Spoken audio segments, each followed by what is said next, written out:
Kinumpirma ni Kapuso It Girl Solenn Yusaf na nagsisimula na raw siyang mag-impok dahil malapit na siyang lumagay sa tahimik. Sa Mayo na ikakasal sa France si Solenn sa Argentinian businessman na si Nico Bolzico. Hindi raw wedding jitters o stress ang nararamdaman ni Solenn, kundi excitement lalo't malapit na niyang makita ang kanyang trahe de boda na made in Israel. Simple raw ang look ng wedding gown at intimate ang magiging feel ng wedding celebration na limitado sa mga kaanak at malalapit nilang kaibigan ni Nico. Gusto ko ranch, gusto ko talaga yung horses and then yung farm life. So yun yung peg from prenup to actual wedding. It will all be very, very classic, very basic. Yeah. So solid. Yeah, very me.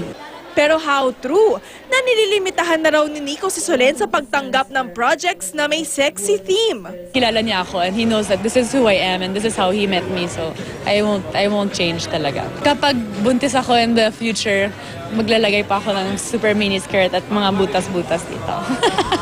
Katunayan, sexy and sultry si Solenn sa photoshoot para sa sarili niyang perfume line.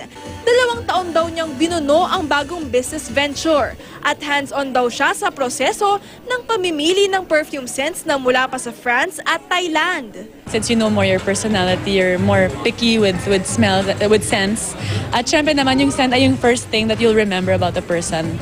Katatibayan, updated sa Showbiz Happenings.